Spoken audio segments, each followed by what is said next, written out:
কি বিশৃঙ্খল অবস্থা! গোড়াতেই এত গলদ থাকলে পরে কি হবে? হ্যাঁ, না, ব্যাপারটা তো জানাতে হবে।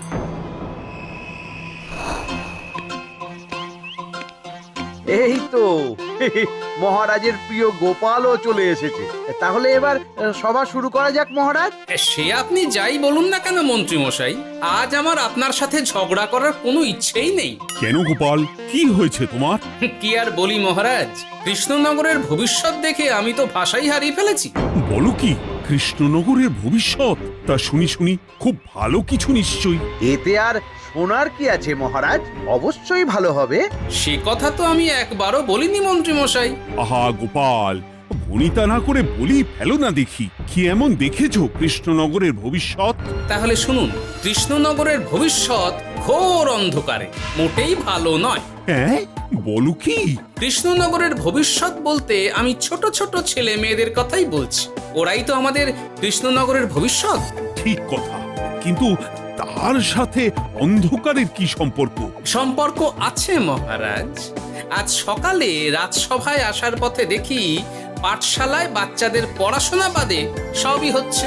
তা এরকম চলতে থাকলে কি করে রাজ্যের ভালো হবে বলুন দেখি? না হওয়ারই বা কি আছে শুনি? পড়াশোনার সাথে রাজ্যের ভালো খারাপের কি আছে? সত্যি, মন্ত্রী হয়েও যে আপনি এসব কথা বলেন ভাবলেও অবাক লাগে। গোপাল, মুখ সামলে কথা বলো। আপনিও তাহলে আগে বুঝুন, তারপর কথা বলুন। উফ, আবার শুরু হয়ে গেলে তোমরা। ক্ষমা করবেন মহারাজ, কিন্তু আমি তো কিছু শুরু করিনি। মন্ত্রী মশাই তো না বুঝে কথা বলছেন। আপনি বলুন মহারাজ, বাচ্চারাই তো সমাজের ভবিষ্যৎ। হ্যাঁ, ওরা এখন যা শিখবে সেটাই তো পরে কাজে লাগাবে। ঠিক ঠিক, শিক্ষার গুরুত্ব অনেক, তাকে এত অবহেলা করলে তো চলবে না। সেটাই তো মহারাজ, একে তো সকলে পাঠশালায় আসে না, তার উপর যে কয়জন আসে তাদের মধ্যেও কেউ খেলে বেড়ায়, কেউ ঘুরে বেড়ায়, এসব হয়। বুঝলাম, কিন্তু রাজপণ্ডিত কিছু বলে না। কি করে বলবেন মহারাজ, উনি তো নিজেই ঘুমে ঢুলতে থাকেন। কি? আমি কালই রাজপণ্ডিতের সাথে এই ব্যাপারে কথা বলবো। কিন্তু শুধু রাজপণ্ডিতের সাথে কথা বললেই হবে না মহারাজ, তার সাথে এমন কিছু করতে হবে যাতে ছেলেপুলেরা রোজ পাঠশালায় খুশি মনে এসে পড়াশোনা করে। তার জন্য কি করা যায় বলো তো? আর তোমার কাছে কি কোনো উপায় আছে? থাকলে তো আগেই বলে দিত। এত সময় ধরে অভিযোগ করে যেত নাকি? আচ্ছা, আপনার কাছে কি কোনো উপায় আছে মন্ত্রী মশাই? মানে এখন নেই, ভাবতে হবে। তাহলে একটু চুপ করে থাকুন। ছাড়ো না গোপাল, তুমি বলো। আমি বলছিলাম, ওই বাচ্চাদের পাঠশালার প্রতি আগ্রহ আনার জন্য যদি একবেলা ভাত, ডাল, দুধ, ডিম ইত্যাদি খাওয়ানো যায় তাহলে সেটা কার্যকর হবে বলে মনে হয়। অসম্ভব! রাজ্যের কত খরচ বেড়ে যাবে জানো? তুমি থামো তো মন্ত্রী, সব সময় খালি উল্টো কথা বলা। আমি একদম একমত গোপালের সাথে। কৃষ্ণনগরের উন্নতির জন্য আমি সব করতে রাজি।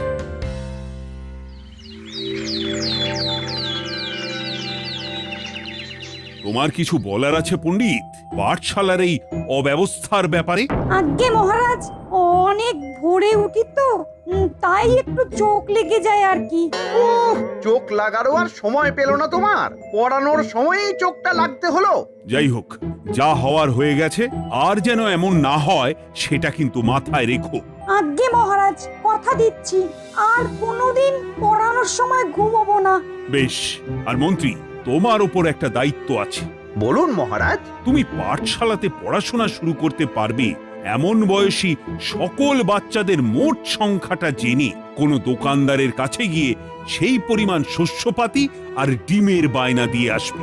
আর হ্যাঁ, একজন ভালো রান্নার ঠাকুর জোগাড় করো। যথাজ্ঞা। আরে বাস, এ তো দারুণ সুযোগ। এই ফাঁকে আমারও কিছু লক্ষ্মী লাভ হতে পারে।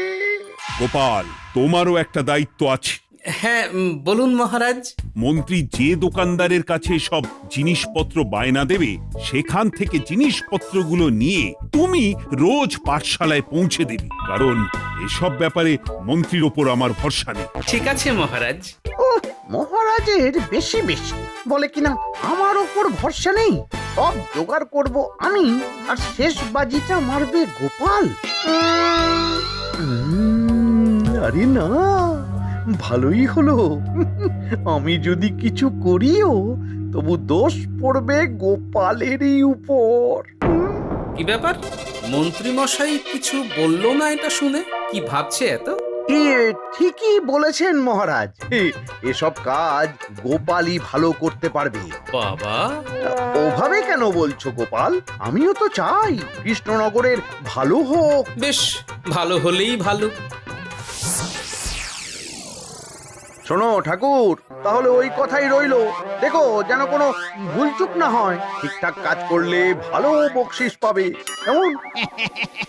হ্যাঁ হুকুম, কোনো ভুল হবে না। পাথর ভেঙে এক বস্তা কাঁকর আমি তৈরি করে এনেছি, আর অর্ধেক দুধে অর্ধেক জল মেশানো আর ডিম সরানো, এই তো সব হয়ে যাবে। হ্যাঁ, তবে দেখো গোপাল যেন এর টের না পায়। না না হুকুম, দু গোপাল কেন, কাক পক্ষীও টের পাবে না।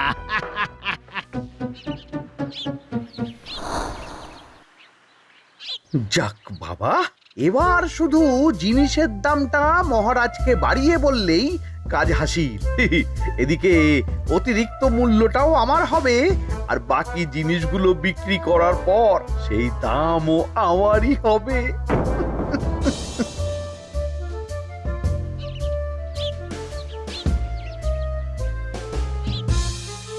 কই রে, কোথায় যাচ্ছিস সব তোরা? যাচ্ছি গো গোপাল দাদু। কাল থেকে অবশ্যই সব পাঠশালায় যাস, কিন্তু বন্ধুদেরও বলিস যেতে। ভাত, ডিম, দুধ আরো কত কি ভালো ভালো সব খাবার দেওয়া হবে রে। তাই ডিমও দেবে? হ্যাঁ রে, মহারাজ এই নতুন নিয়ম করেছেন। আমি নিজে গিয়ে জিনিসপত্র দিয়ে আসবো। কে মজা, আমি তো তাহলে রাত যাব পাঠশালা। আমিও যাব। বেশ দারুণ ব্যাপার হলো তো, এবার তো রোজ পাঠশালা যেতেই হবে। আচ্ছা বেশ, এবার চলি তাহলে।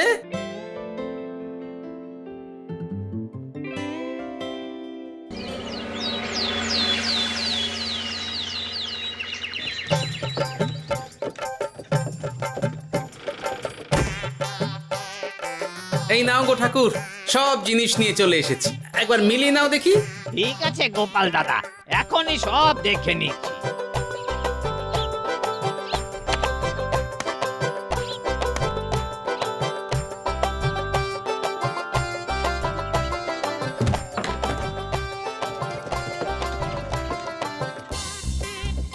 যাক বাবা, গোপাল দাদা গেছে।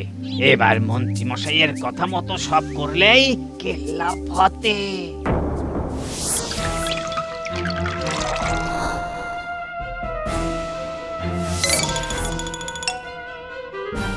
কই গো ঠাকুর? এই তো হুকুম, আপনার কথা মতো সব কাজ হয়ে গেছে। ওই দেখুন, ওখানে জিনিসগুলো রাখা আছে, আপনি নিয়ে যেতে পারেন। বাবা বাবা, খুব ভালো, খুব ভালো।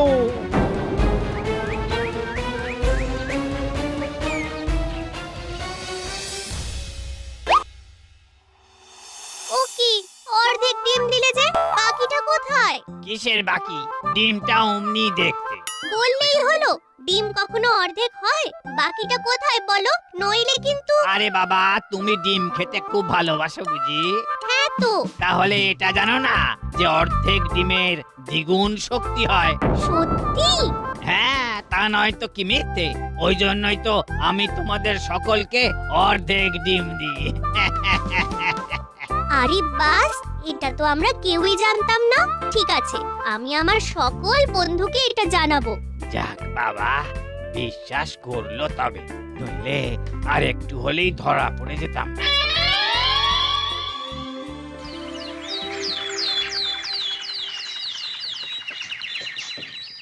আরে, রান্নার ঠাকুর কারোর সাথে কথা বলছে মনে হচ্ছে। পেছন থেকে দেখে তো মন্ত্রী মশাই বলে মনে হচ্ছে। একটু কাছে গিয়ে দেখি তো কি ব্যাপার। আরে গোপাল দাদা যে, তোমার কথাই ভাবছিলাম, আর দেখো তুমি চলে এলে। হুম, তুমি কি নিশ্চিত যে তুমি আমার কথাই ভাবছিলে? আমি তো তোমাকে কারোর একজনের সাথে কথা বলতে দেখলাম। এই রে, আবার মন্ত্রী মশাইকে দেখে ফেলেনি তো? কথাটা বেফাঁস হয়ে যাওয়ার আগেই আমাকে কথা ঘোরাতে হবে। কি গো বলো, এত কি ভাবছো? হ্যাঁ, ইয়ে, না না, এতে ভাবার আর কি আছে? কেউ না কারোর সাথে কথা বলিনি। আমি তো একাই ছিলাম। তুমি বোধহয় ভুল দেখেছো। হ্যাঁ, ভুলই হবে। কি ব্যাপার? ঠাকুর এভাবে বলছে কেন? তাহলে কি সত্যি ভুল দেখলাম নাকি অন্য কোনো ব্যাপার আছে? না, পরে দেখতে হচ্ছে। ঠিক আছে, এই আমি যাই গো। হ্যাঁ, অনেক কাজ আছে। হুম, না না না, ঠাকুর যতই বলুক না কেন কেউ ছিল না সেখানে, তবু মনটা কেমন যেন খটকা লাগছে। যাই হোক, মনে হওয়া নিয়ে তো আর কিছু করা যাবে না। এখন যাই কাজে। তা মন্ত্রী, পাঠশালায় রোজ ভালো মানের আনাজপাতি যাচ্ছে তো? আগে হ্যাঁ মহারাজ, আমি তো ভালো মানেরই সব চাল ডালের বায়না দিয়েছি। কথা মতো তো সেগুলোই পাঠানোর কথা। তবে বাকিটা গোপাল জানে। মানে গোপাল জানে মানে ঠিক কি বলতে চাইছেন আপনি মন্ত্রীমশাই? না মানে জিনিসগুলো সব নিয়ে তো তুমিই যাও, তাই আর কি। সেটাও করতে হচ্ছে, কারণ মহারাজ আপনার উপর ভরসা করতে পারেন না। আহ গোপাল, ঠিক আছে, আমি বুঝতে পেরেছি। মন্ত্রী, সপ্তাহে সপ্তাহে জিনিসের দাম মিটিয়ে দিচ্ছ তো? হ্যাঁ হ্যাঁ, আগের সপ্তাহের দাম মিটিয়ে দিয়েছি, কিন্তু পরেরটা বাকি। আর মহারাজ বলছিলাম কি, পরের মাস থেকে জিনিসের দাম একটু বাড়তে পারে। কি হলো? মন্ত্রীমশাইয়ের এই ব্যাপারটা কেমন যেন লাগলো না, চোখে চোখে রাখতেই হবে।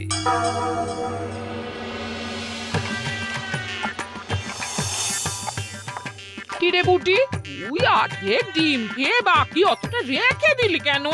রান্নাটা ভালো হয়নি বুঝি? না গো দিদা, খুব ভালো হয়েছে।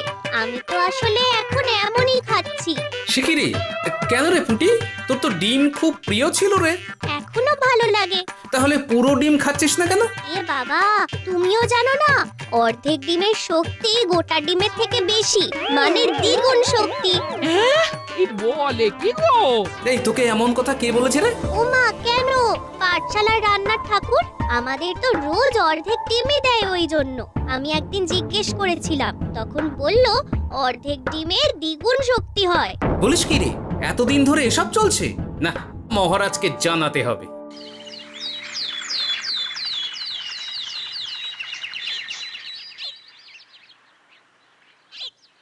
আরে গোপাল এত সকাল সকাল রাজবাড়ির দিকে যাচ্ছে কেন? গিয়ে আড়াল থেকে দেখি তো।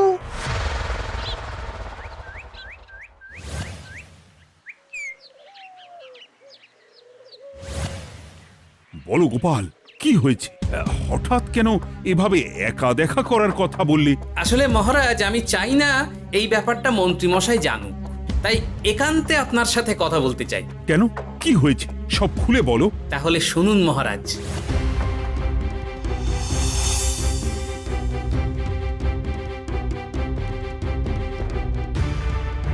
কি সাংঘাতিক ব্যাপার!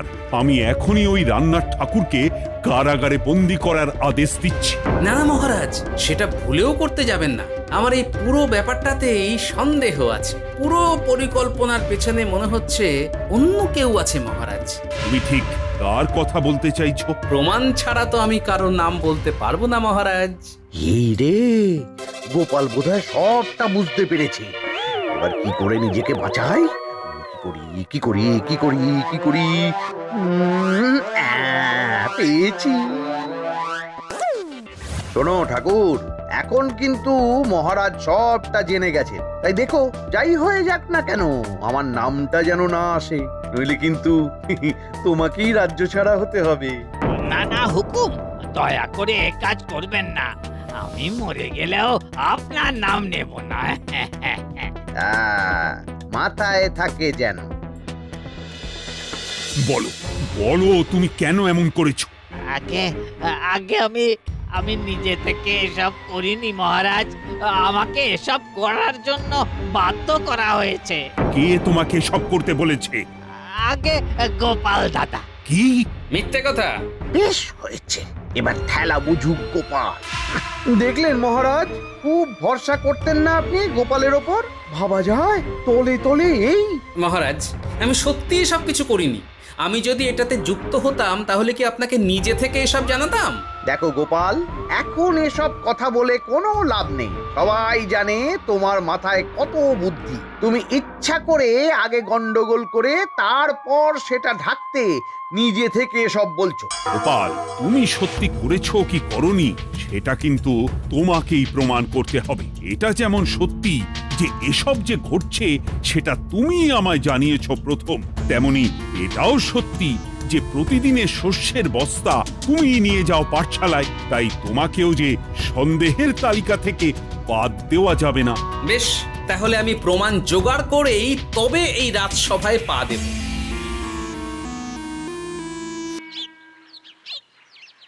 আজকের পরে আমি আরো নিশ্চিত যে এসবের পিছনে মন্ত্রীমশাই যুক্ত আছে। এবার শুধু ওনাকে হাতে নাতে ধরার ব্যবস্থা করতে হবে। ও কি দাদু, তুমি এই সময় বাড়ি ফিরছো? হ্যাঁ রে, তোর দাদুকে আর চোরের অপবাদ দিয়েছে, তাই প্রমাণ জোগাড় না করে আমি রাজসভায় যাব না। কি বললি? তোমাকে কে ছেড়ে অপবাদ দিয়েছে? কে আবার? ওই মন্ত্রী। কিন্তু আমার সন্দেহ হচ্ছে যে আসল চোর ওই মন্ত্রী। বাস, তাহলে আর চিন্তা কি? আমরা আছি তো, মন্ত্রীর ওপর নজর রেখে তোমাকে সব খবর দিয়ে যাব। হ্যাঁ দাদু, আমারও অনেক রাগ হয়েছে। এতদিন মিথ্যে বলে আমাদের অর্ধেক ডিম খাইয়েছে। আমি এটা কিছুতেই মানতে পারছি না। এবার সত্যিটা সবার সামনে আসবেই।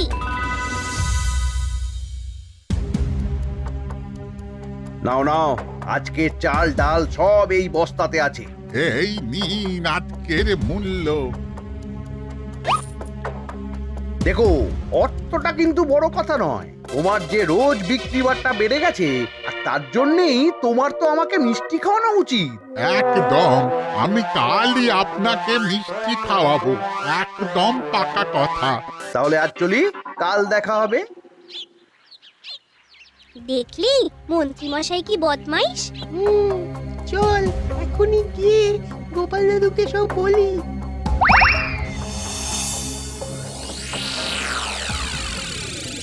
তাহলে এটাই হলো আসল ব্যাপার। খাওয়াচ্ছি ওকে মিষ্টি। হ্যাঁ গোপাল দাদু, একেবারে আচ্ছা করে দাওয়াই দিও। আচ্ছা শোন, আমার মাথায় একটা বুদ্ধি এসেছে, বুঝলি?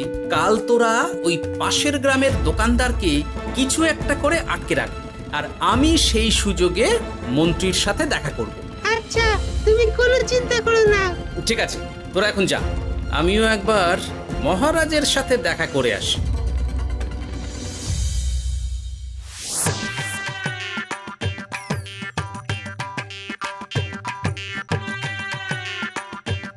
আসতে পারি মহারাজ?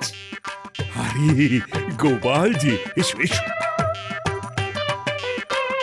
মহারাজ, কথা মতো আমি প্রমাণ জোগাড় করে ফেলেছি, কিন্তু সেটা দেখার জন্য আপনাকে কাল আমার সাথে একটা জায়গায় যেতে হবে। বেশ, আমি যাব।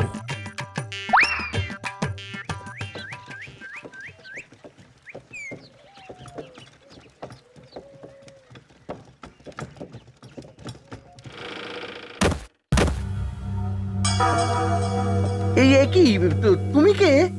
আগে আমি মালিকের খুব বিশ্বস্ত কর্মচারী। আজ সকালে মালিক একটা অন্য কাজে ব্যস্ত হয়ে পড়েছে, তাই আমাকে পাঠালো। কিন্তু কথা মতো আপনার জন্য মিষ্টি পাঠিয়েছে। এই তাই নাকি? দাও দাও দাও দাও, শুনেছি তোমাদের গ্রামের মিষ্টিও নাকি খুব ভালো। হ্যাঁ, ওই আর কি। নিন।